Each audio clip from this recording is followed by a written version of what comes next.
necessitam, Toni, que tu estiguis a Madrid reclamant aquestes inversions que l'Estat s'havia compromès a fer arribar per equilibrar el nostre model econòmic.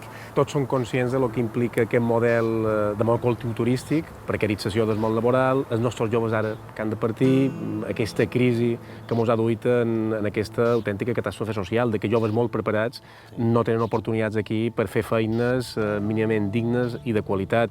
A Madrid m'imagino que hi ha molt de camí a recórrer per poder millorar això i per poder anar impulsant aquest teixit productiu nou i aquest canvi de model econòmic que necessitam a les Illes Balears. Una de les coses que tu hauries de fer precisament és explicar aquesta realitat que tu ara estaves descrivint, no?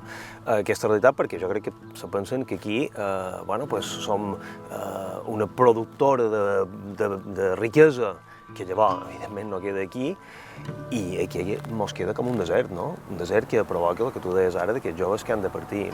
Nosaltres estem parlant, per exemple, d'anar substituint progressivament aquest model de turisme de masses de sol i platja per un model, per exemple, de sol i dates. Què vol dir això?